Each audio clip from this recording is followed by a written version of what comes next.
Oke, rekan-rekan. Halo, kamu di mana? Ini Pagi Romo. saya pulang kok. Hati-hati ya. Ya. Oke, rekan-rekan. Mari kita awali kelas kita dengan doa. Silakan petugas partai. Ya, baiklah, terima kasih Romo.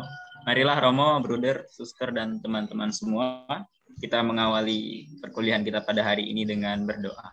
Dalam nama Bapa dan Putra dan Roh Kudus. Amin. Amin. Allah Bapa kami, kepadamu kupersembahkan hari ini, kuunjukkan semua doa, pikiran, perkataan, tindakan, maupun suka dukaku hari ini dalam kesatuan dengan Putramu Yesus Kristus, yang senantiasa mempersembahkan dirinya dalam Ekaristi bagi keselamatan dunia. Kiranya Roh Kudus yang menjiwai Yesus juga menjadi pembimbing dan kekuatanku hari ini, sehingga aku siap sedia menjadi saksi kasih-Mu bersama Santa Maria, Bunda Yesus, dan Bunda Gereja. Secara khusus aku berdoa bagi wujud-wujud Bapa Suci dan para rasul doa Gereja Indonesia untuk bulan ini. Wujud universal, orang-orang yang menderita karena depresi, semoga mereka yang menderita karena depresi dan kelelahan mental mendapat dukungan dan tuntunan ke hidup yang lebih baik. Marilah kita mohon. Kabulkanlah doa kami ya Tuhan. Wujud Gereja Indonesia, penghayatan iman. Semoga keluarga Katolik dapat menghayati iman secara lebih baik dalam kehidupannya. Marilah kita mohon. Kabulkanlah doa kami ya Tuhan. Wujud khusus, sudilah mempersatukan kami dengan semua saudara dan saudari kami yang sudah meninggal dan mendoakan kami sebagaimana Santo Yosef merestui pelayanan Sang Putra. Marilah kita mohon. Kabulkanlah doa kami ya kami. Tuhan. Kita lanjutkan dengan bacaan Injil dan renungan. Bacaan dari Lukas bab 19 ayat 41 sampai 44. Pada waktu itu, ketika Yesus mendekati Yerusalem dan melihat kota itu, ia menangisinya. Katanya, "Wahai Yerusalem, alangkah baiknya andaikan pada hari ini juga engkau mengerti apa yang perlu untuk damai sejahteramu. Tetapi sekarang hal itu tersembunyi bagi matamu. Sebab akan datang harinya, musuhmu mengelilingi engkau dengan kubu, lalu mengepung dan menghimpit engkau dari segala jurusan. Dan mereka akan membinasakan dikau beserta semua pendudukmu. Tembokmu akan dirubuhkan dan tiada satu pun akan dibiarkan terletak di atas batu yang lain. Sebab engkau tidak mengetahui saat Allah melawat engkau." Demikianlah sabda Tuhan. Terpujilah Kristus. Yesus menangisi Yerusalem. Tangisannya adalah tangisan kasih. Ia sangat mencintai Yerusalem, kota suci tempat bait suci berdiri megah. Kota Yerusalem adalah lambang keberadaan Israel itu akan hancur lebur. Musuh juga akan mengepung dari seluruh jurusan dan membinasakannya beserta seluruh isinya. Dalam bacaan tersebut, kita diajarkan untuk mengibaratkan bahwa Yerusalem merupakan hidup kita yang banyak dengan tantangan yang akan kita hadapi ke depan. Diajarkan juga tentang kita, bagaimana cara kita menghadapi tantangan tersebut, apa yang menjadi musuh terbesar dalam menghadapi tantangan itu, dan godaan apa saja yang akan kita hadapi. Dan terkadang dengan godaan tersebut kita merasa lemah, dan kelemahan itu menjadikan kita mudah untuk terjatuh.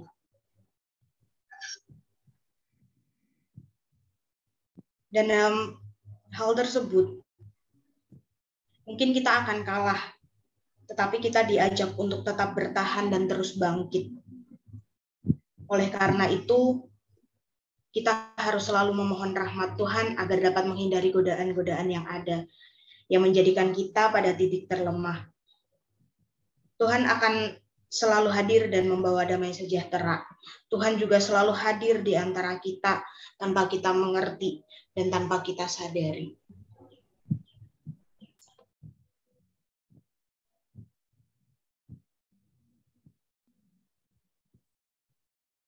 Marilah kita berdoa.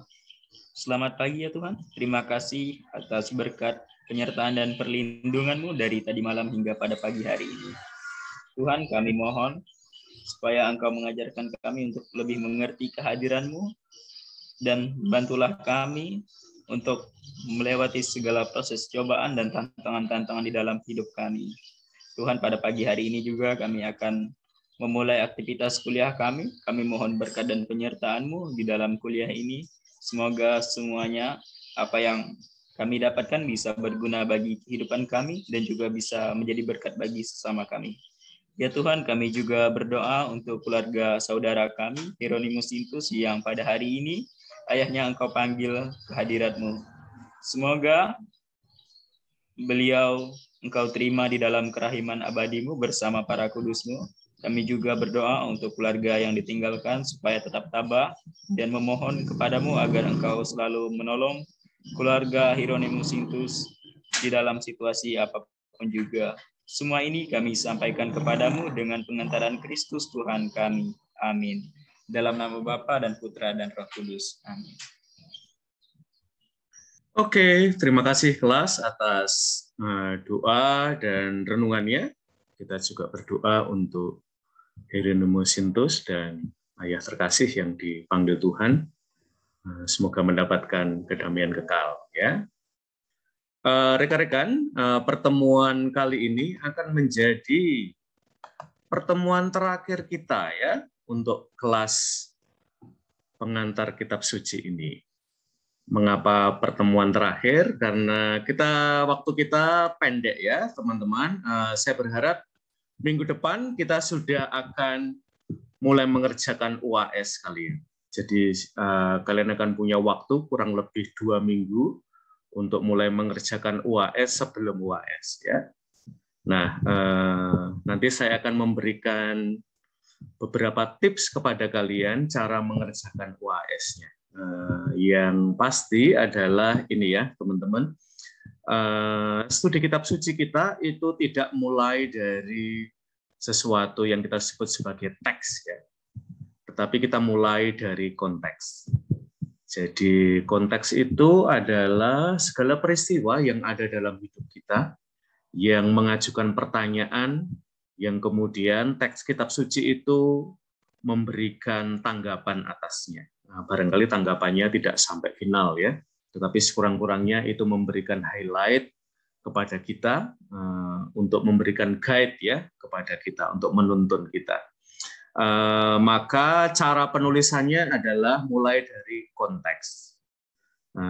Nanti kalian melihat mulai UTS beberapa materi yang saya bagikan, kalian lihat-lihat lagi ya. Kalian juga bisa melihat beberapa video kelas kita, terutama setelah UAS ya. Jadi saya hanya akan mengambil materi dari setelah UAS sampai hari ini. Jadi sebelum UAS itu tidak saya perhitungkan ya untuk tugas UAS. Jadi silahkan kalian melihat materi itu dan kalian mulai dari persoalan yang ada di dalam terutama di jemaat ya. Lalu tafsir kitab sucinya itu kemudian ya. Jadi jangan langsung mulai dengan tafsir kitab suci ya. Nah, mulailah dengan sebuah persoalan yang ada dalam hidup jemaat dan kemudian tafsir kitab suci itu meneranginya. Dan cara kalian menuliskannya itu bukan menulis untuk dosen kitab suci ya. Tetapi terutama untuk umat yang memiliki persoalan itu. Jadi bahasanya harus lebih ramah ya. Jadi tidak sangat biblis ya, tetapi ada unsur biblis di dalamnya. Jadi kurang lebih itu. Oke, saya akan mulai dengan melanjutkan yang kita lakukan minggu yang lalu, rekan-rekan, soal memilih media untuk terutama katekese kita.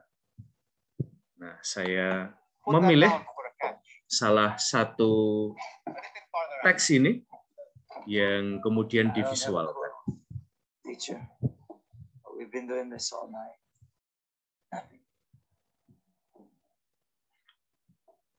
Nah, konteksnya adalah mengapa audiovisual ini menarik, berangkat dari pengalaman Simon dan para nelayan yang lain. Orang yang bekerja keras, tetapi hasilnya mengingkari usaha. Kita udah sering dengar ya, hasil itu tidak pernah mengingkari usaha, tetapi realitas kita jauh lebih dalam daripada itu. Ya. Kita seringkali berusaha sangat keras, tetapi hasilnya mengingkari usaha. Lalu saya mengambil perikop ini.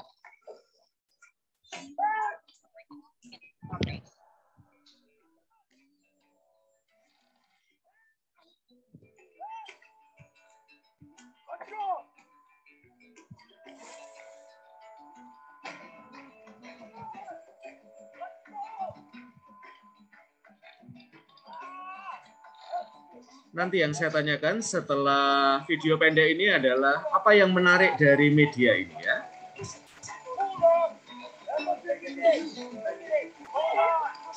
Tentu kita sudah familiar dengan kisah Petrus dan saudara-saudaranya, para nelayan yang lain yang tidak mendapatkan satu ekor ikan pun. Dan dia kemudian berjumpa dengan Yesus.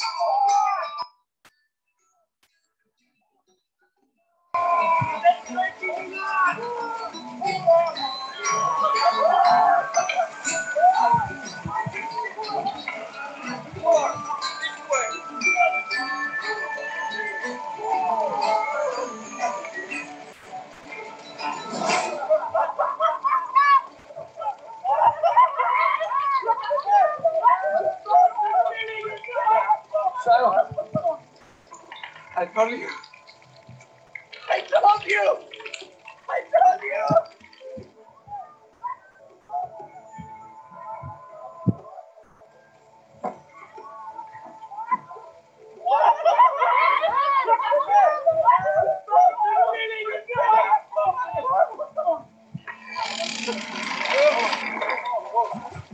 The boat, it's still out. Get out.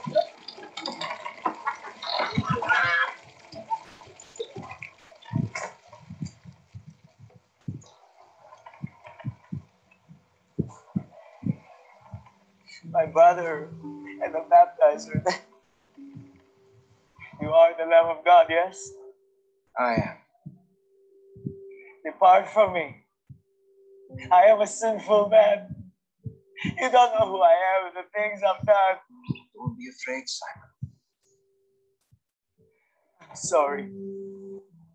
We waited for you for so long. We believed, but by faith, I'm sorry. Lift up your head, fisherman.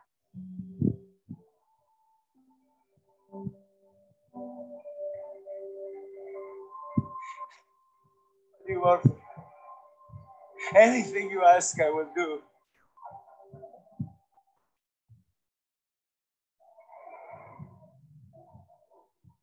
Follow me.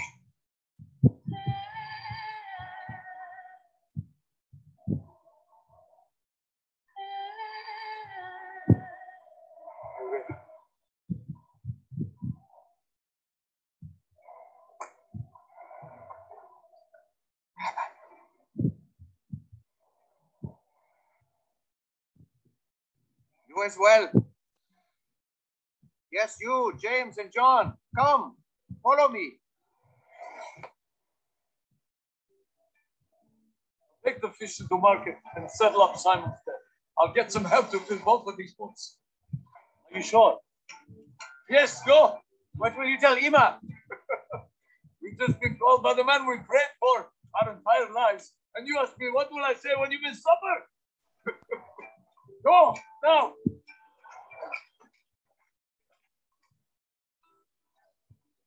Hey, it's Dallas, the creator of The Chosen, and yes.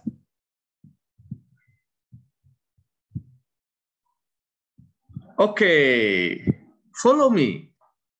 Mari kita ngobrol-ngobrol. Amandus Sumagi, silahkan di-unmute.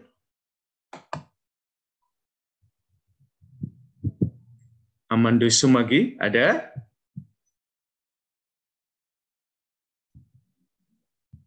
Oke, sambil menunggu Amandus Sumagi untuk ikut dalam diskusi kita, Mbak Maxima Florentina.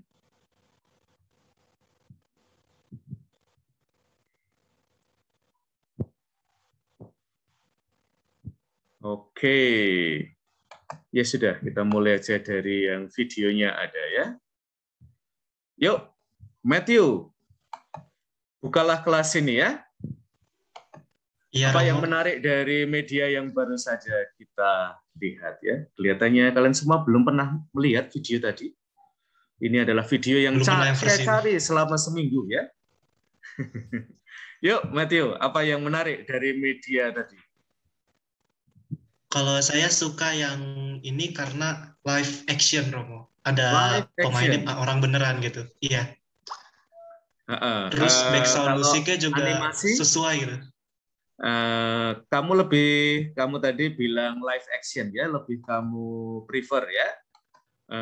Apakah seringkali yang tidak tokohnya lebih fiksional ya, dalam arti apakah animasi atau apa, itu kadang-kadang kurang menyentuh Matthew dibandingkan dengan tokohnya itu kurang. Enggak juga sih, Romo. Ada beberapa yang bagus juga. Cuman bagaimana ya, kebanyakan yang animasi itu dibuat untuk targetnya anak-anak gitu, Romo. Jadi saya merasa, aduh, terlalu ada yang kurang gitu buat saya gitu, Romo. Ya, kalau tayangan tadi menurut kamu lebih general audiensnya, jadi tidak hanya anak kecil, tetapi juga kamu yang beranjak dewasa begitu? Iya, Romo, betul. Oke. Lebih cocok. Ya, dan ini menarik ya teman-teman, karena yang membuat memang filmmaker ya, memang filmmaker rohani. Tetapi kalau secara detail Matthew ya, bagaimana yang menurut kamu menyentuh sebagai pemirsa ya dari tayangan tadi? Menurut saya tuh yang paling menyentuhnya itu adalah begitu aktornya tertawa gembira, Robo. Mereka tuh bisa bikin kita tuh lebih istilah kalau bahasa Inggris tuh immersif gitu ke dalam situasi itu. Jadi seolah-olah kita juga hadir di situ gitu, Romo. Oke ya, jadi ini yang seringkali dicoba dihadirkan kepada kita ya dengan film-film 3D ya. Jadi antara kita dengan karakter yang ada di gedung bioskop itu dalam bahasa media tadi imersif ya. Imersif itu saya masuk ke situ, karakternya juga kelihatannya itu dekat banget sama kita ya. Bahkan ngajak kita ya. Terutama kalau kursi di bioskopnya bisa goyang-goyang ya. Itu kamu merasa kamu pasti diketawain teman di belakang kamu ya, tapi kamu masuk di dalam kisah itu sehingga kamu bukan lagi penonton ya, tetapi terlibat di dalam kisah tadi. Oke, Matthew ya, dan kita akan lanjut. Ini tayangan yang kedua sudah sangat familiar ya, dan diambil juga dari Injil Yohanes.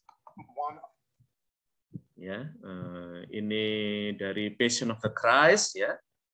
Ini juga salah satu adegan yang saya pilih. Seperti kalian tahu, Passion of the Christ itu lebih berdasarkan, kita sebut aja sebagai diary rohani ya, dari seorang kudus di dalam gereja. Jadi selain berdasarkan teks kitab suci, juga berdasarkan renungan pribadi dari karakter itu. Sama seperti pertanyaan yang pertama, pertanyaan untuk tayangan ini adalah, kekuatannya ada di mana?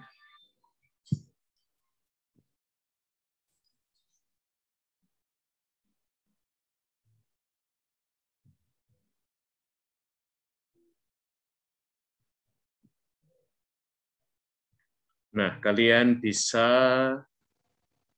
membuka Yohanes 8 ayat 1 sampai 8.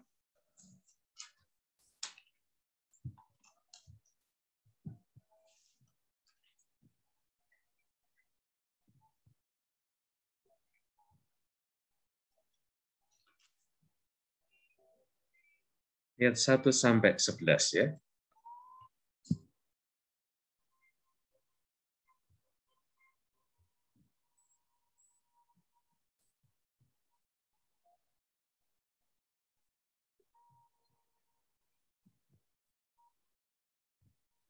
Bahasa audiovisual, bahasa digital itu tidak menggantikan bahasa tulisan, tetapi bareng-bareng ya, sehingga pesannya itu akhirnya sampai ke kita sebagai pemirsa atau sebagai pendengar.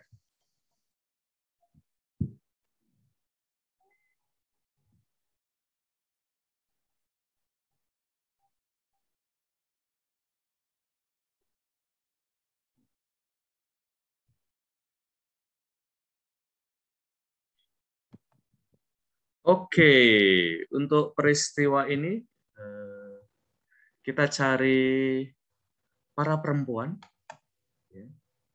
Mudah-mudahan kalian punya kepekaan lebih dalam melihat peristiwa ini. Mbak Elsa, apa yang menarik dari tayangan ini, Mbak Elsa? Nah, berbeda dengan yang pertama, ini tidak ada kata-kata sepatah kata pun. Ya, dan seringkali justru film-film itu menarik karena tidak perlu omong, tetapi bicara sangat banyak pada kita. Nah, menurut Mbak Elsa, apa sih yang menarik dari tayangan ini? Ini ya, Ramo, dari aktornya aja ekspresinya udah ngena gitu. Terus tadi juga di mukanya tuh kan ada luka, dan itu menurut saya menggambarkan sekali, dan efek pada videonya itu ngena gitu, Ramo. Oke ya, jadi ekspresinya ini sesuatu yang kadang-kadang tidak bisa kita lihat kalau kita hanya membaca teks ya.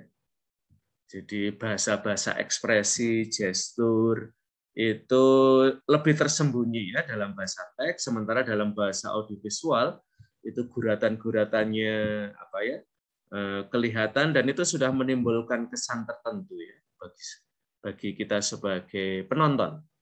Oke, Yehuda Afandi, meskipun kamu tidak perempuan ya, kamu laki-laki, kamu sendiri ketika melihat tayangan ini, apa sih yang membuat pesan Injilnya lebih sampai kepada kita ya, daripada kalau itu hanya ditampilkan sebagai tulisan?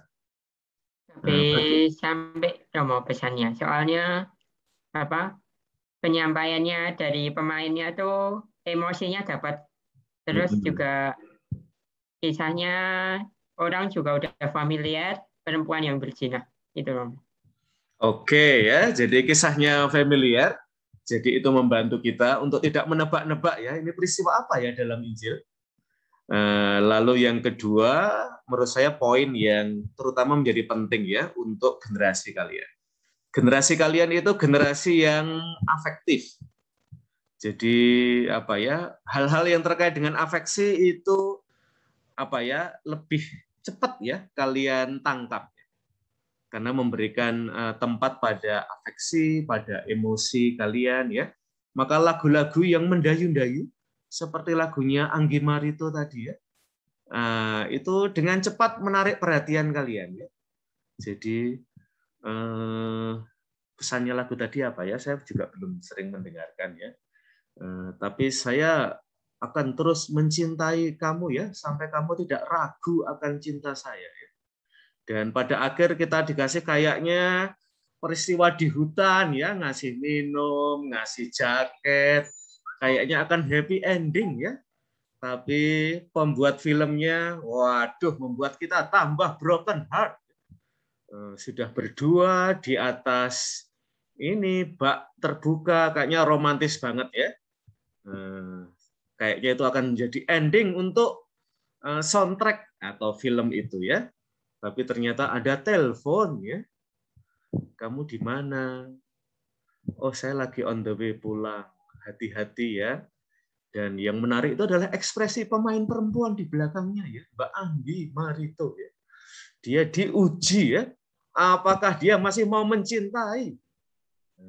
Kalau lagunya sih masih ya, sampai yakin Mas Mark ya untuk mencintai Mbak Anggi ya. Oke. Nah, itu adalah gimana suster? Kok senyum-senyum saja? Apakah related dengan kisahnya suster?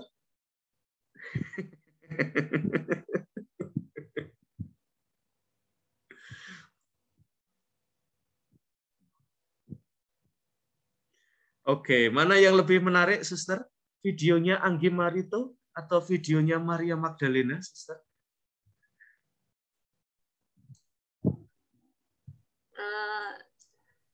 Gimana ya, Roh? Sama-sama menariknya. Oke, sama-sama menarik ya. Kalau videonya Mbak Anggi Marito yang menarik apa sih, suster? Kalau videonya Maria Magdalena saya agak bisa menebak sih, suster tertariknya di mana ya. Tapi yang videonya Anggi Marito, nah saya bertanya-tanya ini ya, suster hidup di biara ya, enggak jomblo, kok video kayak gitu bisa menarik ya buat suster ya? Ya walaupun saya hidup di biara kan saya punya sejarah hidup juga, Romo. Dan itu membawa ke masa yang telah lalu. Oke ya. Jadi meskipun sudah mengenakan habit ya, mengenakan pakaian biara ya, tetapi toh video ini bisa menyentuh suster ya, membawa pada pengalaman masa lalu ya. Teman-teman biasanya di semester 4 nanti ada camping rohani ya. Nah, siapa tahu ya nanti lagunya Mbak Anggi Marito itu menjadi lagu PDKT kalian ya. Nah, kita berharap COVID-nya sudah berakhir ya, teman-teman, sehingga kalian bisa camping bersama ya. 3 hari itu siapa tahu ya terjadi perebutan gebetan ya. Oke, rekan-rekan, hari ini kita akan berbicara Injil yang seringkali dipandang paling sulit, yaitu Injil Yohanes. Saya mengambil Yohanes 20 sampai 21. Nah, kalau kalian melihat materi-materi sebelumnya, Injil Matius itu juga istimewa ya, teman-teman, terutama dengan tema ekumenisme. Nah, mungkin kita tanya dulu aja ya kalian ya, agar kita tidak saling mengandekan apa itu ekumenisme. Ya, siapa ya?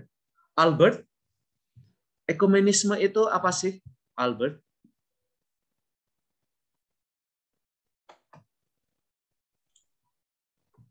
Ya, Romo. Ya, ekumenisme itu apa sih? Ekumenisme itu universal, Romo. Universal. Di dalam gereja. Ya. Oke, maksudnya universal dalam gereja apa? Ekumenisme itu pertemuan-pertemuan dalam gereja yang sifatnya mengundang semua para uskup. Oke ya, ada nanti silahkan ya kalian nanti belajar ada konsili-konsili ekumenis ya. Karena ini masuk dalam pengantar teologi ya, nanti silahkan tanya. Jadi pertemuan para uskup, ya, Seto, ekumenisme apa? Ya mungkin selain dari pertemuan yang disampaikan oleh Bruder, mungkin ini pertemuan yang membahas tidak hanya membahas mengenai dalam konteks di dalam gereja, tetapi juga mengenai ke arah luar, ke arah dunia, Romo. Oke, mengarah ke tidak hanya internal gereja, tetapi juga mengantar ke arah yang lebih sosial. Mbak Mani, pemberi renungan pada pagi hari ini, apa itu ekumenisme, Mbak Mani? Dan terutama agar nanti kata ekumenisme ini bukan kata yang terlalu jauh ya dari kita ya. Seperti kemarin kita ngobrol di kelas Pancasila ya teman-teman. ketika omong tentang demokrasi ternyata rakyat biasa itu bingung ya. Demokrasi itu apa ya? Kayaknya pernah dengar tapi lupa artinya. Nah, ekumenisme juga ya perlu kita daratkan dalam hidup kita sehari-hari. Yuk, Mbak Susana Mani. Yang saya tahu tentang ekumenisme itu persatuan penuh semua orang. Persatuan penuh semua orang, ya. Entah itu dari dalam maupun dari luar. Intinya semua orang beriman dengan Kristus. Oke, ya, persatuan baik di dalam maupun di luar dengan Kristus. Yuk, Diki, apa ekumenisme?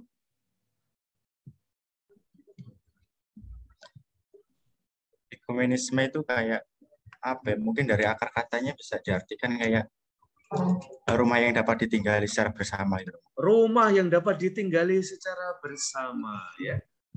Nah, bawalah kelas ini ke pemahaman yang lebih tentang itu. Konkretnya gimana, Aloysius Diki? Konkretnya ya, jadi mungkin agama-agama itu mencoba berinisiatif untuk apa ya, menjalin keesaan yang sama gitu loh. Bukan keesaan yang sama, kayak menjalin kesamaan gitu loh, bahwa kita tuh sebenarnya satu sama di dalam Tuhan gitu. Oke, kalau sekarang kita tempatkan ya diskusi ekumenisme dalam hubungan antar pribadi atau antar komunitas, jadi tidak antar gereja saja ya. Kira-kira arti ekumenisme apa ya, Diki ya?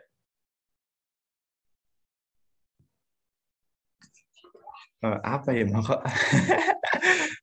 Belum tahu mau saya. Oke, paling gampang adalah apa lawan kata ekumenis? Mbak Elizabeth Astri, apa lawan katanya ekumenis, Mbak Elizabeth? Ekumenis. Jawabannya kamu itu menyiratkan ketidaktahuan. Belum tahu, belum. Belum tahu. Mbak Maria Elvin, lawan katanya ekumenis apa ya, Mbak? Belum tahu juga, Romo. Belum tahu ya, bukanlah Google. Mbak Agatha Risti, lawan kata ekumenisme.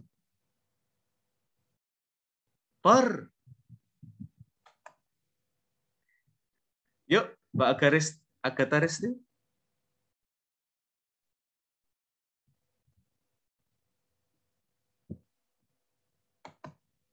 Oke, teman-teman, lawan kata ekumenisme agar kata ini tidak menjadi kata yang terlalu asing ya, atau hidup di dalam kampus. Perpecahan, pertikaian, mungkin juga konflik. Nah, itu adalah lawan kata dari ekumenisme. Nah, perpecahan, pertikaian, konflik itu bisa berlangsung antar pribadi atau antar kelompok ya. Maka nanti dalam dokumen gereja ada sebuah dokumen dari Konsili Vatikan II yaitu Unitatis Redintegratio. Ya, jadi redintegratio ya. Jadi yang semula disintegrasi itu sekarang mengalami lagi integrasi ya. Maka terutama dalam Injil Matius, mengapa Matius dalam perspektif ya salah satu pakar kitab suci sebagai Injil ekumenisme, karena di situ ada banyak kasus pertikaian. Nah, sekarang kita buka aja. Matius 15. Mudah-mudahan keyakinan saya dalam omong tidak salah ya. Karena kadang-kadang ya saya juga salah ya. Matius 15 atau 18 ya. Saya jadi mulai ragu ya. Oke. Ampunilah saya kalau saya salah ya. Ekumenisme dalam Injil Matius. Oke, sebentar. 15, betul ya. Kita buka 15 ayat 21 sampai 28. Mari kita baca bersama ya. Oke, pastikan kitab suci ada di dekat kalian. Ya. Oke, kita Mbak Bernadetta Angelia. Silakan dibaca, Mbak.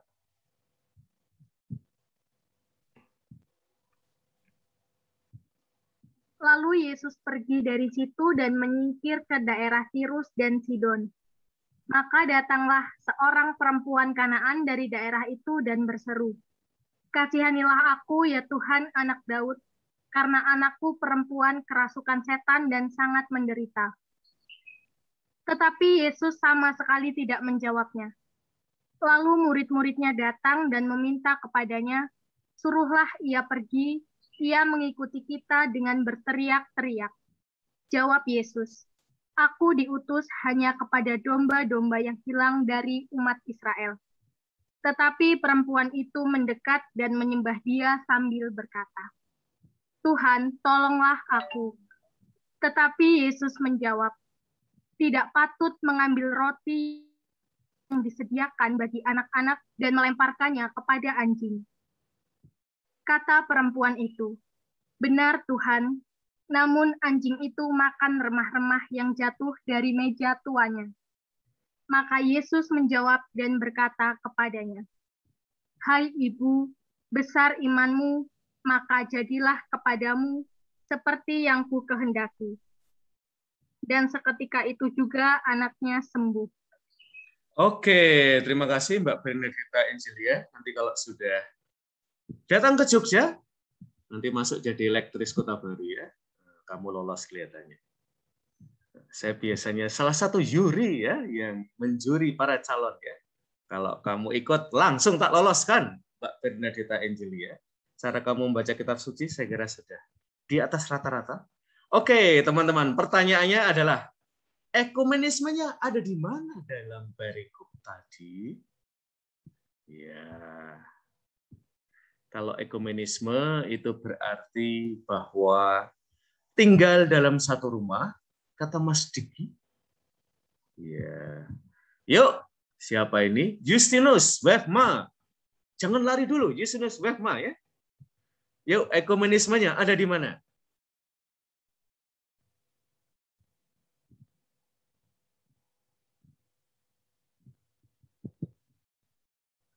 Oke, Mas Yusril Behma ternyata lari jauh-jauh ya, sudah lari. Mbak Litwina. Yuk, Mbak. Ekumenismenya ada di mana dalam perikop ini? Jadi teman-teman, nanti salah satu cara untuk membaca perikop kitab suci ya, kalian melihat tema besarnya dari masing-masing Injil ya. Dan itu memudahkan kalian untuk menempatkan ya perikop manapun di dalam, misalnya Injil Matius ya. Tema besarnya adalah ekumenisme. Maka perikop-perikop yang ada di situ kita pandang dalam kaitan dengan ekumenisme ya. Itu memudahkan kalian, terutama nanti kalau kalian sebagai guru agama, katekis, kalian tiba-tiba diminta memberikan renungan dan kalian tidak dikasih waktu ya. Jadi yang harus kita pegang dulu adalah tema besarnya Injil Matius apa? Misalnya ekumenisme. Lalu teks-teks yang ada di situ kita tempatkan dalam bingkai ekumenisme itu. Oke, Mbak Litwina.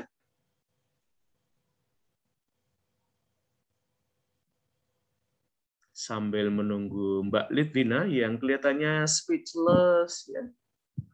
Apakah kamu ada di sini bersama kami? Andreas Day. Iya, Romo. Ya, buat ekumenismenya dalam perikop ini ada di mana, Andreas Day? Ekumenisme di perikop. Di perikop ini, betul. Ada di mana ya? Ada di mananya? Aduh, di mana ya? Saya belum ketemu lagi. Injil Yohanes adalah Injil peta umpet ya. Nah, jadi kita boleh menebak-nebak dulu ya. meskipun kita masih di Matius ya. Jadi silahkan menebak-nebak ekumenismenya ada di mana ini.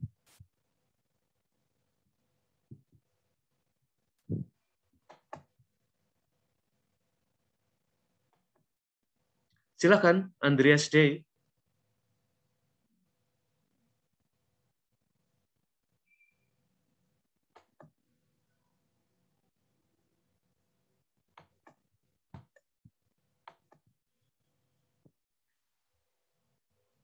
Oke, sambil menunggu Andreas Day yang sedang berpikir-pikir, Mbak Ikarini Widya Stuti. Ekumenismenya ada di mana, Mbak Ikarini? Menurut saya itu awalnya yang perempuan itu dianggap rendah. Oke, gitu. Tapi terus? Karena dia besar imannya, anaknya itu sembuh, Romo. Oke, mengapa dia dianggap rendah, Mbak Ikarini? Apakah tinggi badannya di bawah normal?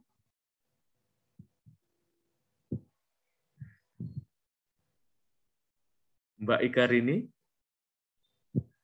Ya, mengapa dianggap rendah perempuan itu? Apakah tinggi badannya lebih pendek daripada Yesus? Bukan karena bukan karena kalau itu. Lalu karena apa, Mbak? Lebih rendah tingkatnya derajat gitu loh daripada laki-laki.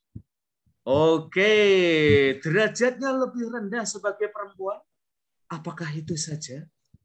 Memang itu menjadi salah satu ya, teman-teman. Makanya di dalam dunia akademik juga seringkali begitu ya. Temanya perempuan tetapi panelisnya laki-laki semua ya. Nah, itu juga di dalam masyarakat kita ya, seringkali yang omong perempuan itu yang paling jago kok laki-laki ya. Nah, itu juga salah satu bahwa perempuan seringkali masih marginal ya posisinya. Dan apa ya, di dalam masyarakat kita pernah ada ya teman-teman sebuah buku yang judulnya menarik sekali ya. Men from Mars, Women from Venus. Jadi laki-laki itu dari planet Mars, sementara perempuan itu dari planet Venus. Karena kayaknya antara perempuan dan laki-laki itu dari dua planet yang berbeda ya. Tidak saling kenal, kalau kenal pun saling salah paham ya. Jadi apa ya? Kemarin saya dikirimi sebuah meme ya yang lucu ya. Makhluk yang paling berani di dunia kita itu adalah perempuan, saudara-saudari. Karena Tuhan itu sudah menggariskan alis pada perempuan. Tapi perempuan itu suka mengubahnya ya, teman-teman ya. Sementara cowok itu menerima itu sebagai karunia dari Allah ya, tapi hanya perempuan yang berani ya. Alisnya itu dibersihkan dan membuat garis baru. Nah, itu adalah itu pasti yang nulis cowok ya, teman-teman ya. Cowok dari Mars. Oke. Kita cari dulu ya. Mario Gusti Arya. Yuk. Iya, Romo. Oke. Tentang tadi ya, ekumenisme dalam perikop yang baru saja dibaca oleh teman kamu. Di mana letaknya, Mario? Kalau saya, Romo, yang pas kerasukan setan tuh, Romo. Pas kerasukan setan, tidak ada kerasukan setan ya kayaknya. Ada tadi tuh, Romo, yang bacaan. Oke. Oke, mengapa pas kerasukan setan?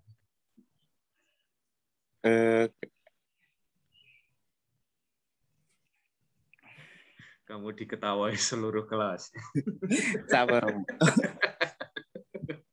Ekumenismenya ada di mana, teman-teman ya? Ini adalah latihan ya.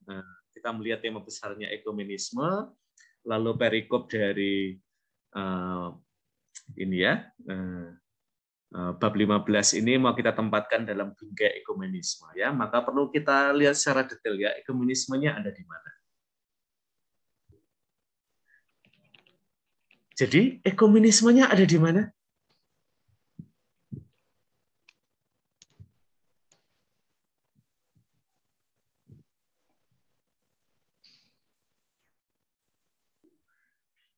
Oke, sekarang saya membuka tombol reaction.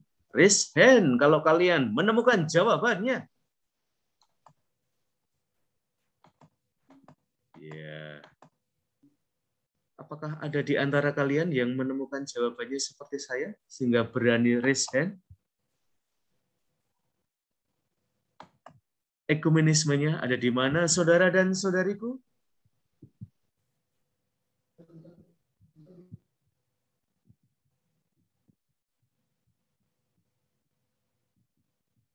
Oke, kita cari orang terdekat. Matthew, ekumenismenya ada di mana? Matthew, tebak-tebak boleh ya.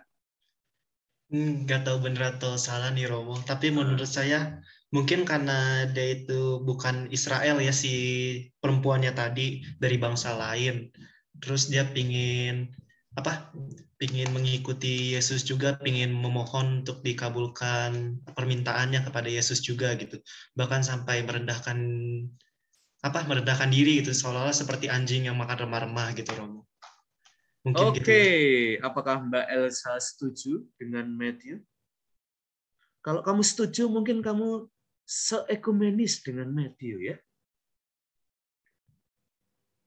Mbak Elsa setuju? Atau kamu punya pendapat lain, Mbak Elsa? Kalau saya sih Ramo di ini ya, apa namanya?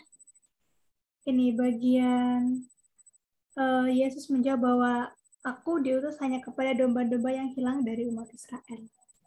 Oke, jadi Mbak Elsa menekankan bahwa misi Yesus itu terbatas pada orang Israel.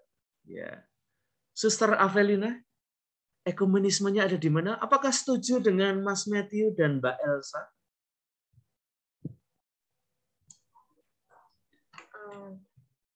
Kalau saya yang menonjolkan itu di bab 27 di ayat 27 Romo. Yang mengatakan benar Tuhan, namun anjing itu makan remah-remah yang jatuh dari meja tuannya. Karena kan ekumenis itu kalau Matius itu lebih pada identitas, yang ditekankan identitas, yaitu perempuan Kanaan. Kemudian sudah diusir oleh murid-murid, juga Yesus mengatakan kata-kata yang tajam, tetapi perempuan, aku juga berhak gitu loh. Maksudnya dia mau menunjukkan aku perempuan Kanaan, tetapi aku juga berhak. Bahkan kan anjing juga makan remah-remah yang jatuh dari tuannya. Jadi dia punya hak yang sama, dan ada kerjasama antara Yesus yang mengatakan bahwa aku datang hanya untuk orang-orang Israel. Tetapi di sini ditekankan bahwa adanya ekumenis antara Kanaan, kemudian orang Israel, ya seperti yang dikatakan oleh Matthew tadi. Saya hanya menggarisbawahi ya, identitasnya perempuan Kanaan. Oke, kalau dalam hidup membiara, Suster dan teman-teman, Buder, ya, dalam hidup membiara itu ada tarekat-tarekat yang mulai dengan kata serikat, ya. Serikat Yesus salah satunya. Ya. Maka kita itu istilah terkenalnya ya Kompania de Yesus. Ya. Jadi kita itu para sahabat Yesus. Mengapa disebut para sahabat? Karena kalau makan tidak ada yang deprok di lantai, sementara yang lain duduk. Ya, tapi kita sama-sama duduk meskipun ada presiden universitas ya, makanya kalau makan tempe ya makan tempe semua ya. Tidak presiden universitasnya makan rendang, saya yang ngajar di pendikat makan tempe ya. Nah, itu tidak jadi Kompania de Jesus ya.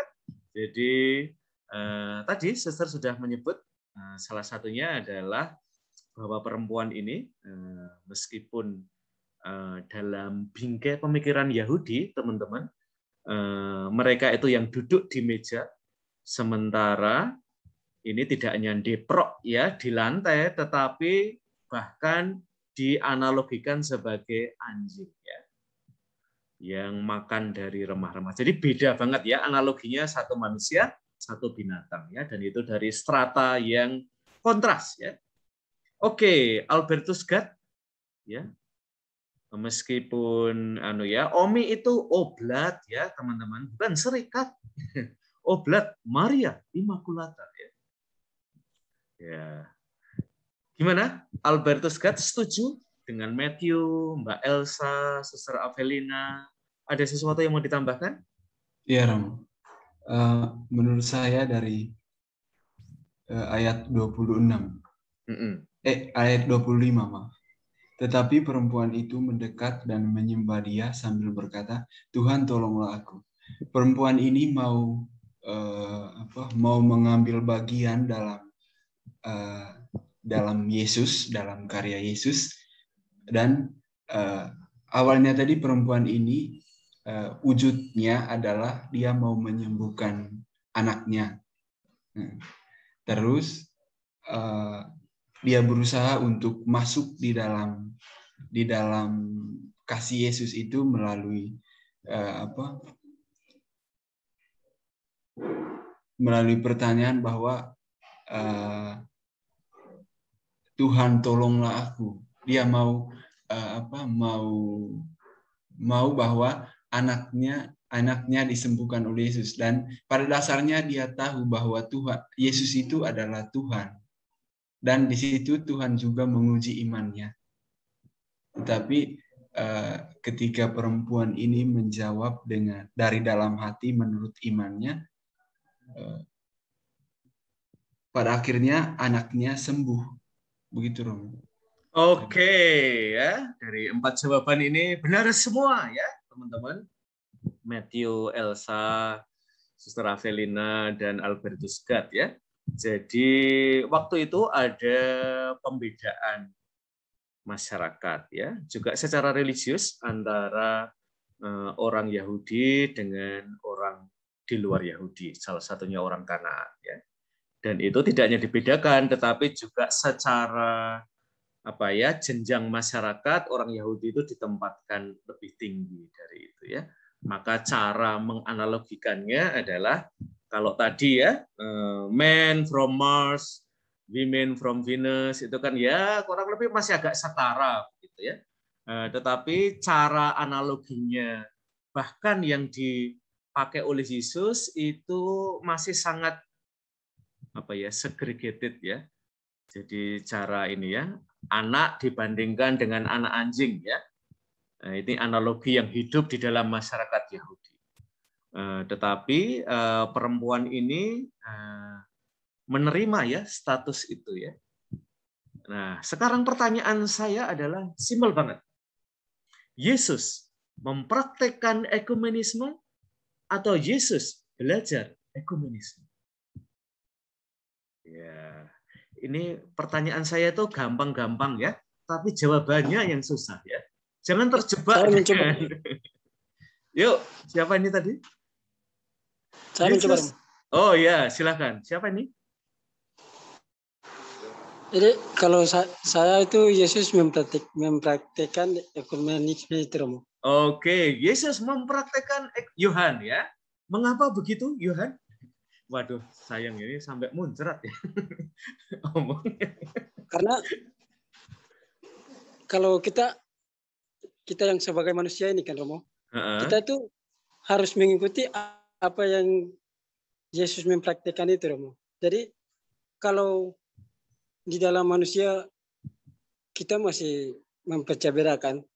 Nah, itu kan Yesus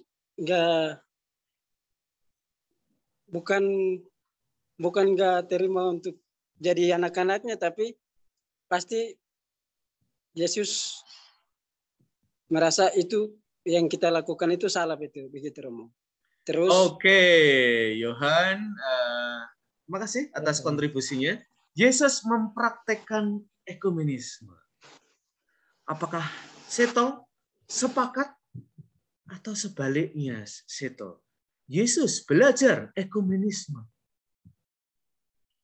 Saya sepakat dengan apa yang dikatakan Yohan Romo. Yesus Mengapa? mempraktekkan. Karena mungkin di zaman itu orang itu membedakan dari identitas, dari latar belakang, dan tidak menyatukan.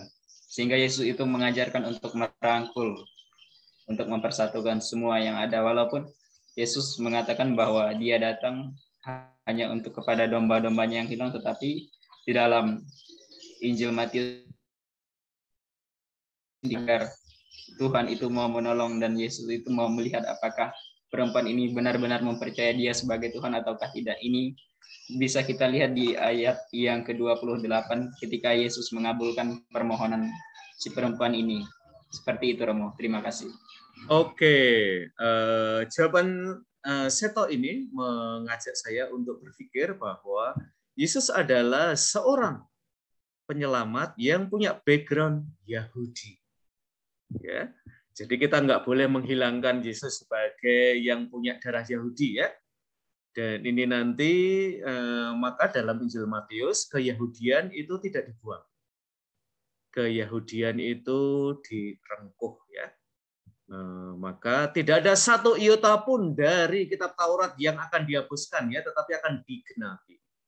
Jadi itu ya kosakata yang dimiliki oleh Yesus. Pertanyaan saya masih sama untuk Diki ya. Yesus mempraktekkan ekumenisme atau Yesus belajar ekumenisme? Saya setuju dengan Saudara Yohan dan Saudara Setor. Oke, ya kalian sudah ekumenis ya pagi hari ini. Mengapa, Diki? Ya, karena di situ kan seperti yang kita ketahui Yesus itu adalah model hidup ya. Yesus mengajarkan kebaikannya, berarti seakan-akan di situ tuh Yesus kayak ingin mengajarkan kepada orang Kanaan bahwa di dalam dia juga ada keselamatan itu. Oke, jadi di dalam dia ada keselamatan. So, come to me ya. Datanglah padaku ya. Oke. Mas Lindung kelihatannya menyalakan kamera, ini tanda-tanda. Kamu punya pendapat. Apakah pendapatmu sama dengan teman-teman kamu sebelumnya? Ada 3 orang yang sudah mengatakan Yesus mempraktikkan ekumenisme. Apakah hanya itu, Mas Lindung? Gimana ya, kalau menurut Lindung juga itu ya kan Yesus kan pernah ya belajar dulu yang dia umur 12 dan sekitar umur 30.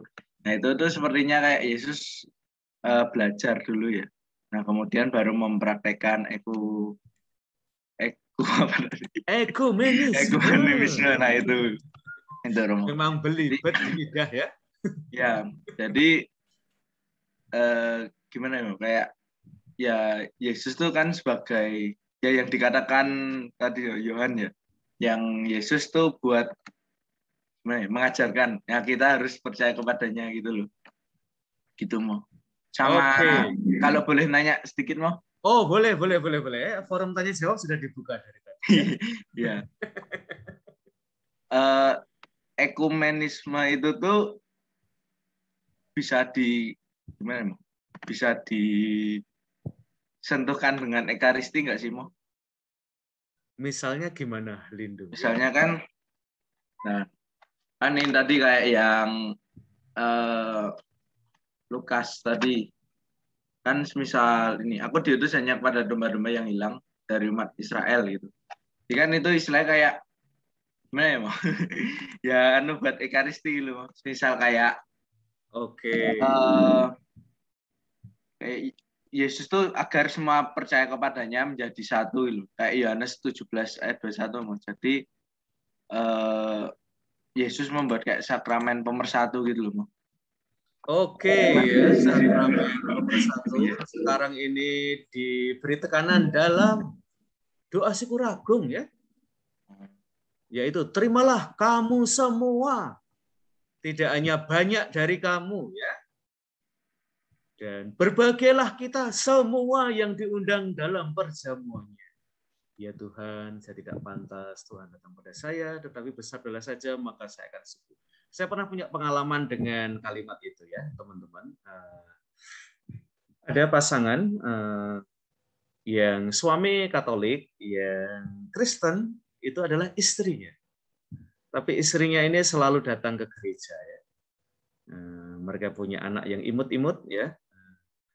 Nah, saya kenal dengan istrinya ini karena istrinya ini meskipun tinggal di Amerika ya, rumahnya itu nggak jauh dari gereja Kota Baru ya, dekat Salon Fiona itu ya, yang dekat dengan pusat jajan itu ya. Dan mbaknya ini waktu SMA juga sekolah di STJ ya, sekolah di Katolik. Nah, mbaknya itu selalu merasa broken hearted ya. Setiap kali saya itu omong ya, berbahagialah kita semua yang diundang ke dalam perjamuan. Mengapa broken hearted? Romo itu undangan, tapi pada saat yang bersamaan penolakan buat saya. Karena setelah itu saya nggak bisa nerima komuni. Ya. Nah, dalam sebuah kesempatan rekoleksi keluarga, saya tidak ngisi ya, saya cuma menerima sakramen rekonsiliasi dan misal. Gitu. Karena waktu itu yang ngisi ada beberapa speaker ya dari Jakarta. Enggak tahu ya, saya tiba-tiba tergerak oleh perikop yang baru saja kita baca ini ya. Dan ketika udah selesai itu, saya mengundang kepada umum. Kalau Anda orang Kristiani, tidak harus Katolik, tapi Anda meyakini bahwa ini adalah tubuh Tuhan, welcome ya. Anda saya undang untuk menerima komuni. Dan ibu yang namanya adalah Cian ya.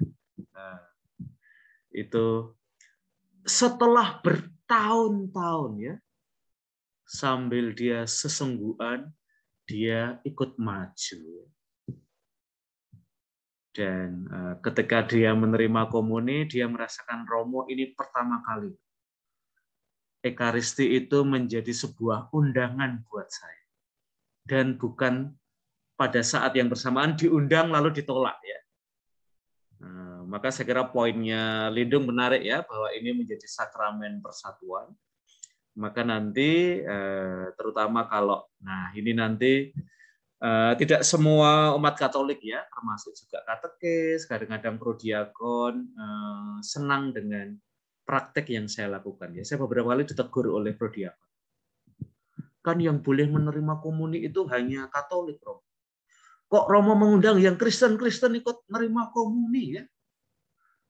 Ini salah ya, Romo ya. Nah, tergantung ya. Spirit yang mau kita bawa itu apakah identitas Katolik atau spirit ekumenis.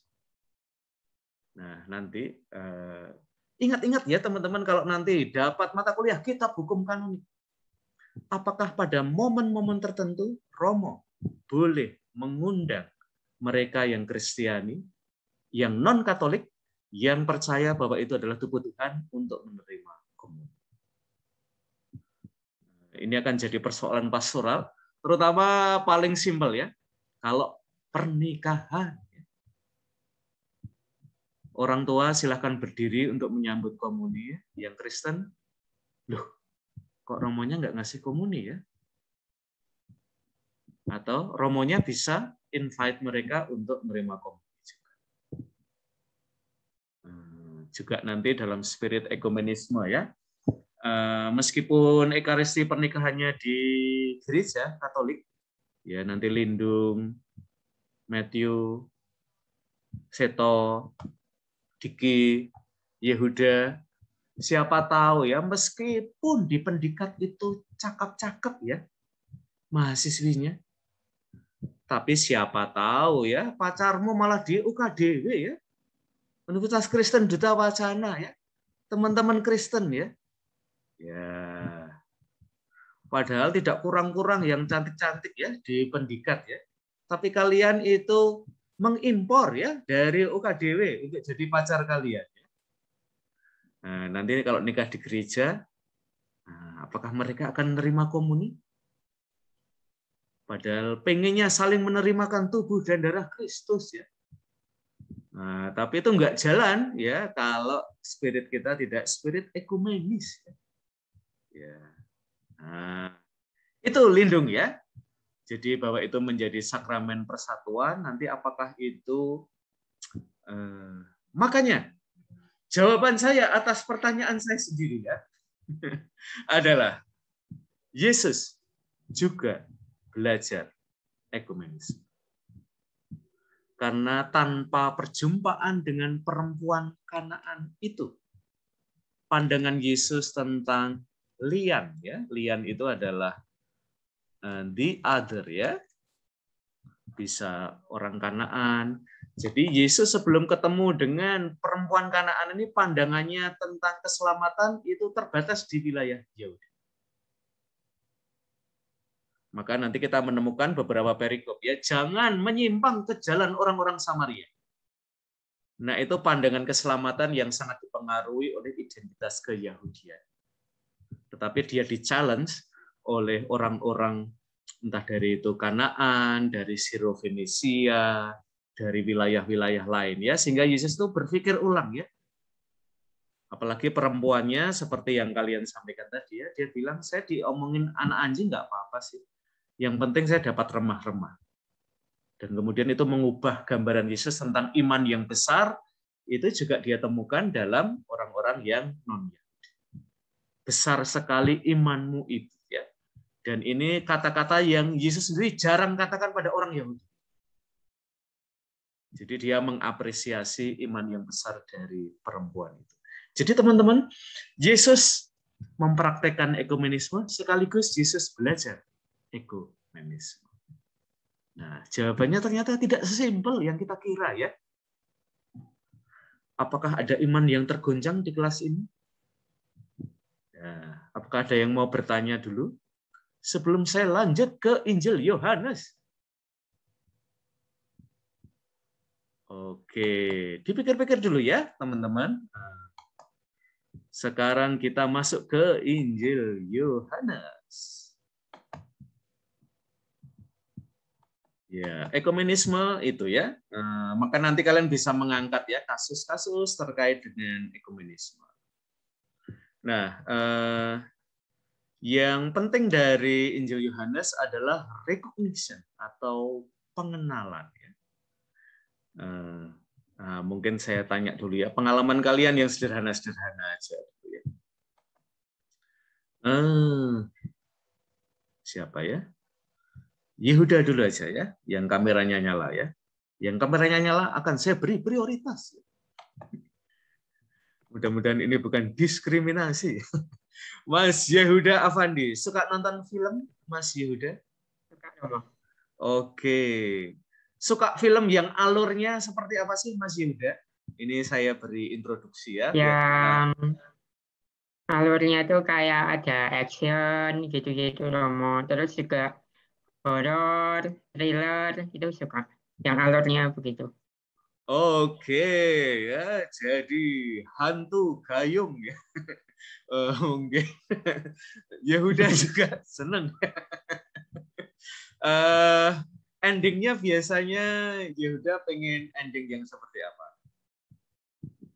Tergantung Romo. Kadang kalau misalnya film-film yang agak-agak ada scan sedihnya gitu ya berharapnya happy ending. Gitu. Oke, kalau misalnya ini ya endingnya itu tidak happy ya, kamu sendiri termasuk menikmati nggak sih atau sebel banget ya? Menikmati aja Romo. Oke ya, jadi ada macam-macam film tentu ya. Film Amerika itu ya atau model-model Disney ya. They live happily ever after ya, itu film-film Disney ya. Nanti kalau nonton film Spanyol ya, saya lumayan ini ya, genre saya lumayan luas ya. Jadi saya nonton film Spanyol juga, nonton film Italia, ya, nonton film Iran, nonton film Jepang, ya Korea juga nonton, Indonesia belakang-belakang ini ya, yang bagus-bagus saya nonton ya, tapi yang apa ya hantu gayung itu belum saya tonton ya, cuman saya lihat judulnya aja ya.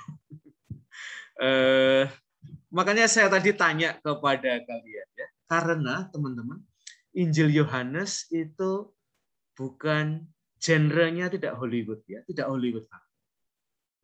Oke, saya kasih contoh ya. Nanti kalau kalian malam minggu, sekalian bisa nonton film ini ya. Karena film ini Yohanes banget ya dari segi genre. Yaitu Source Code. Ya. Source Code itu film yang pokoknya kalau kita nonton awalnya sebel banget ya. Film ini sebenarnya cuma durasinya 8 menit. Jadi setelah 8 menit, loh kok udah hampir selesai ya. Padahal saya bayar 50.000 di XX1 ya. Rugi banget ya, baru 8 menit kok udah hampir selesai. Nah, film ini sebenarnya menarik ya, bahwa peristiwanya sama tentang pemboman di sebuah kereta. Dan karakter dalam film ini berusaha untuk menemukan bom itu di mana dalam waktu 8 menit. Kalau gagal, itu akan meledak ya keretanya, lalu orang itu mulai lagi dari awal ya. Nyari bom lagi. Kalau 8 menit nggak ketemu, dia akan nyari lagi karena keretanya meledak. Nah, filmnya tuh kayak gitu aja ya. Jadi ceritanya itu nggak maju-maju ya, cuman nyari bom dalam 8 menit ya. Dan nyarinya itu berkali-kali meledak ya keretanya karena nggak ketemu. Karena salah identifikasi ya, pelakunya itu di mana, lokasi bomnya itu di mana. Nah, baru ketika bomnya itu ditemukan, ceritanya itu jalan lagi ya. Dan ternyata belum lama teman-teman, filmnya sudah selesai ya. Jadi membuat kita itu, gimana sih? Masa nonton film kayak gini? Nah, Yohanes itu film kayak gitu teman-teman. Genre. Dia akan sering memakai kata repetisi, lalu majunya itu pelan-pelan ya. Mungkin seperti menurut saya ya, lagunya Mbak Anggi Marito itu Yohanes banget. Jadi ya saya tetap mencintai kamu sampai kamu itu percaya pada cinta saya ya. Dan sampai happy sampai akhir itu aduh gimana sih Mas Mark ya. Tam gimana sih? Sudah ada di dekatnya kok ya masih menerima telepon ya. Nah, itu menurut saya Yohanes banget teman-teman. Maka kalau kalian tidak suka genre itu, kalian nggak suka pasti baca Yohanes. Karena Yohanes itu seringkali alurnya nggak maju-maju ya, melungker-melungker ya. Ya puter-puter gitu aja dan majunya itu pelan banget ya. Mungkin seperti relasi kalian ya. Kayaknya udah jalan bareng ya. Malam minggu juga dinner bareng ya. Tapi kok nggak ada tanda-tanda ya dia tuh mau sama saya atau enggak ya. Jangan-jangan cuma teman makan, teman jalan ya. Tapi kok cintanya itu nggak pernah terungkap ya. Nah, Yohanes itu teman-teman yo koyok begitu ya. Dan seberapa kalian senang dengan alur seperti itu? Nah, kalau kalian senang, Injil Yohanes adalah Injilmu ya teman-teman. Injil Yohanes itu antara bisa dipegang dan tidak bisa dipegang. Ya itu tadi ya. Kalau jalan bareng tidak ada kata cinta, itu apakah cintanya nggak ada? Belum tentu ya. Nah, maka Injil Yohanes itu menariknya di situ ya. Terutama tentang yang ilahi itu antara dialami tetapi tidak bisa digenggam. Maka kita perlu terbuka ya, teman-teman. Oke, nah saya beri contoh saja ya. Ini adalah salah satu video yang saya cari ketika kalian juga mencari ya. Yesus ini tentang perkawinan di Kana. Dari film The Chosen ya. Ini adalah direkturnya. Season 1 of the show. And the one you're about to see I'm especially excited about because anytime you're doing a scene from the Gospels that is very famous, it's pretty daunting because you want to not only get it right, but also offer a fresh perspective. And this scene, the wedding at Cana, the miracle in Cana, one of the most famous miracles in all the Gospels, there were two things about it that really excited me. Number one is I really wanted you to feel like you were there and that you were able to see this miracle from different perspectives and see how it impacted multiple people at this wedding. But also my co-writer came up with this really cool idea to explicitly show a metaphor of how this miracle changed the course of Jesus' ministry and things were never the same. So check out this scene from episode 5 of season 1 of The Chosen. Iya, sama seperti yang tadi diungkapkan oleh Matthew ya. Saudara bilang kita pengen penonton itu berada di adegan itu. Jadi imersif ya. Lalu ingin menampilkan sesuatu yang daunting ya. Daunting itu memikat banget ya, sehingga kamu itu nggak pernah skip adegan itu. Dan pengen memberikan efek yang berbeda ya, terutama dengan kisah yang terkenal ya. Kisah terkenal itu susahnya kadang-kadang kita nggak bisa nambah sesuatu yang baru lagi di situ. Nah, sutradara itu pengen menambahkan sesuatu yang baru. You make that first cut into the stone, it can't be undone. Nah, ini adalah Yesus di sebuah kamar sendirian melakukan mukjizat mengubah air menjadi angin. Nah, lalu ada kisah lain yang dimasukkan di situ ya, percakapan.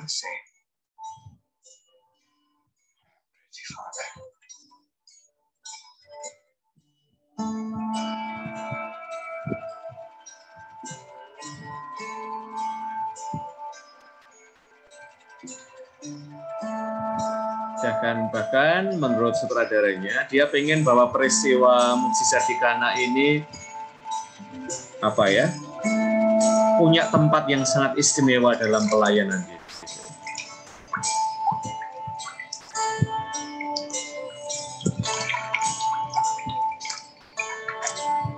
Dan seperti kalian lihat, beberapa dari kalian terpesona ya dengan paras-paras yang gembira di dalam adegan Yohanes.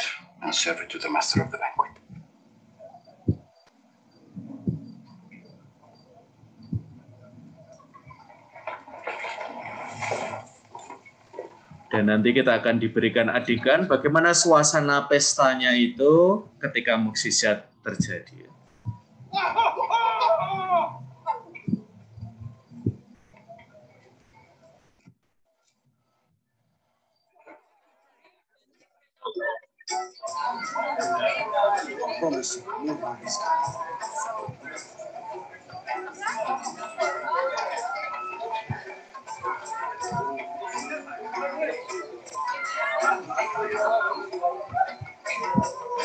Well, about time.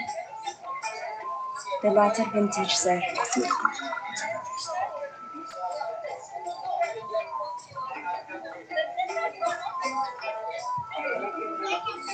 Stop the music! Stop the music! Everyone, listen. I have something I would like to say.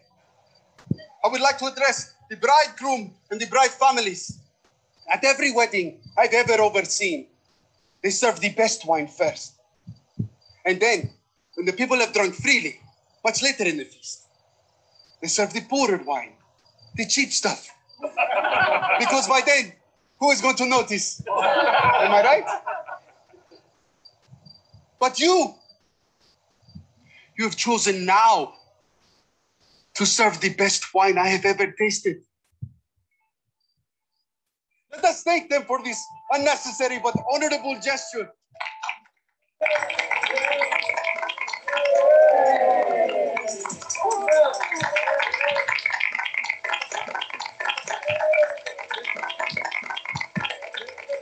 With the wedding of Asher, son of Rafi and Dinah, to Sarah, daughter of Abner and Hila, be as pure and as fruitful as this wine.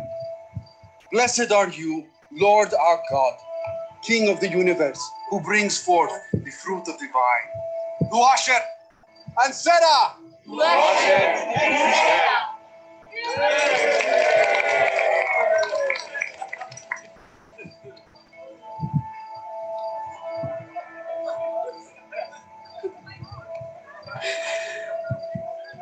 Is something wrong? Yes.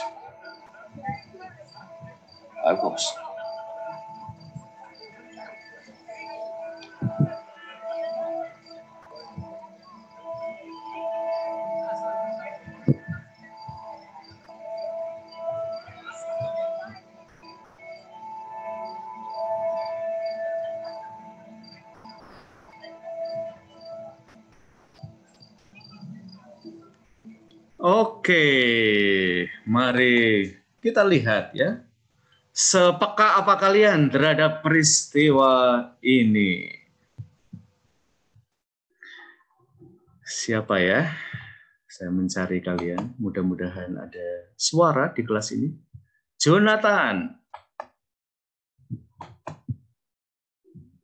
Wicaksono. Hadir, Romo. Oke, apa yang kamu lihat, Mas Jonathan, dari peristiwa tadi? Apa yang menarik yang tidak kamu temukan di dalam Injil ya, atau diperkaya Injilnya? Pengekspresian para pelayan tadi, Mo. Kalau Pengekspresian para pelayan, gimana ekspresinya? kayak lebih merasa terkejut gitu akan apa yang dilakukan oleh Tuhan Yesus. Kalau di Injil gimana? Di sini saya belum menemukan sih, Mo. Oke ya, jadi ekspresinya para pelayan itu lebih dieksplorasi di dalam film pendek ini ya. Oke, apakah ada yang lain? Jonathan Wicaksono? Cukup itu aja, Mo. Oke, itu dulu. Ya. Kita cari teman kalian yang lain. Mbak Paulina Dista. Silahkan Mbak Paulina. Ya, Romo. Oke, gimana Mbak? Apakah filmnya bagus? Kalau menurut saya sih bagus. Jadi saya merasa kayak di situ suasananya, Romo. Oke. Tidak pengen segera menikah toh setelah melihat perkawinan di Kana? Tidak, Romo. Jangan-jangan pengen ya setelah ini. Bapak Ibu, saya mau nikah ya. Saya habis dari pengantar kitab suci lihat perkawinan di Kana ya. Oke, selain itu apa lagi yang kamu temukan, Mbak Paulina? Selain itu ekspresi dari para pemain yang saya lihat. Kalau endingnya tadi seneng nggak sih, Mbak? Endingnya tadi gimana sih? Endingnya happy ending. Happy ending ya, dan di situ ada percakapan pendek sekali, tetapi menurut saya memorable ya, dari keluarganya bilang thank you pada Yesus ya, dan Yesusnya mesem teman-teman ya pada akhirnya. Oke, rekan-rekan, itu adalah salah satu adegan dari Injil Yohanes. Nah, apa sih yang penting dari Injil Yohanes ya, yaitu tema yang tadi itu ya, yang kita sebut sebagai recognition ya. Itulah plot yang dikembangkan dalam Injil Yohanes. Di satu sisi Yesus itu dikenali, pada saat yang bersamaan Yesus itu kadang-kadang dan bahkan sering gagal untuk dikenali ya. Jadi tema recognition ya, mengenali lebih dalam, dan bahkan pada akhir kisah Yohanes kita akan berharap ya pada akhir itu akan happy ending ya, tetapi ternyata Injil Yohanes itu sampai akhir Yesus itu ternyata masih sulit untuk dipahami bahkan setelah kebangkitan. Nah, ini istimewa banget ya teman-teman ya. Oke, filmnya saya skip dulu aja ya. Nah, maka kalau kita melihat Injil Yohanes ya, sebagaimana di dalam Matius itu tema ekumenisme sangat kuat ya. Di dalam Injil Markus juga ada tema kristologi. Dalam Injil Yohanes, Yesus itu adalah tokoh yang tidak dapat dengan mudah digenggam ya. Jadi ada beberapa celah bolongan ya yang diberikan oleh Injil Yohanes ya. Sehingga kita itu berusaha untuk mengisinya ya. Sehingga kita lebih sampai pada pengenalannya. Maka kalau dalam narasi ya teman-teman, penting lalu antara narator ya atau bahkan pengisah ya dengan yang dikisahkan itu saling melengkapi ya, sehingga kita sampai akhirnya pada pengenalan yang lebih baik pada Yesus. Dan nanti kalian akan melihat dinamika dari Injil Yohanes ya. Misalnya bab 2 sampai bab 4 itu terutama karakter Yesus itu diperkenalkan melalui bahasanya. Lalu bab 5 sampai 10 itu oleh tindakannya, bab 11 sampai 12 itu baik melalui tindakan, terutama melalui tindakan, 13-17 melalui ucapan ya. Lalu 18 sampai 19 oleh ajaran atau pidatonya, 20-21 terutama oleh tindakannya. Jadi ketika menciptakan karakter ya di dalam diri Yesus, baik perkataan maupun perbuatan itu dipakai semua ya sebagai gaya sastra di dalam Injil Yohanes ya, dan ini sangat punya akar dalam gaya sastra Ibrani. Maka ini mungkin nanti akan jadi mengapa saya tadi memilih lagu antara ada dan tiada ya. Nah, ini bukan karena sekedar saya suka nyanyi lagu-lagu pop ya teman-teman, tapi karena di dalam Injil Yohanes Yesus itu juga seringkali dialami antara ada dan tiada ya, tersembunyi dan hadir, absconditus, atquo, presens. Jadi tersembunyi pada saat yang bersamaan hadir ya. Maka teman-teman nanti kalau kalian ketemu ya, mungkin tidak ada omongan cinta, sayang, suka, tapi jangan-jangan itu karena sisi yang absconditusnya ya, sisi yang tersembunyinya ya. Tapi dia nemeni kamu di angkringan ya,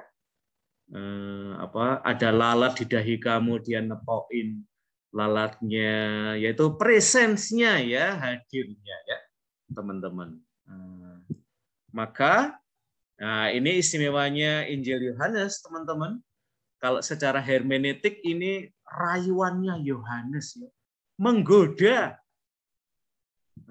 Karena kita itu antara tersembunyi dan tersingkap ya sisi Yesus itu.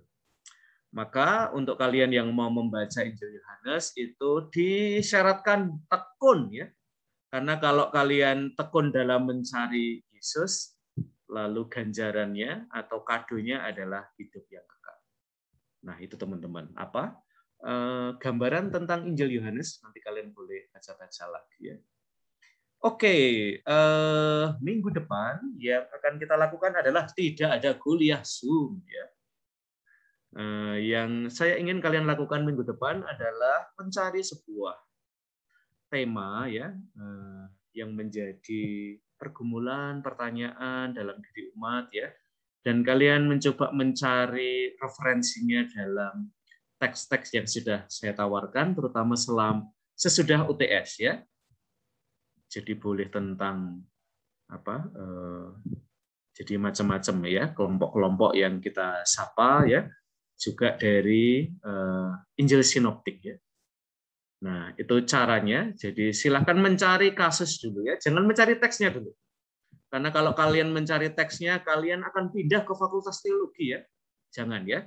Kita di kampus 5 ya. Kita tidak akan pindah ke kampus 4. Jadi mulai dengan sesuatu yang lebih pastoral, lalu kita mencari referensinya dalam kitab suci ya. Kira-kira nanti paper kalian akan seperti itu ya. Lalu pada akhir, yang semula menjadi pertanyaan, pada akhir sudah kurang lebih ketemu jawabannya. Ya.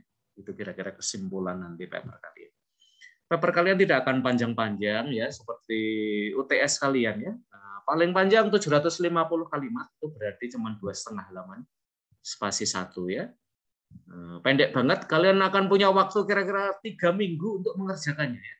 Jadi setiap minggu kalian mengerjakan 250 kata, nanti pas ujian tinggal ngumpulin aja ya.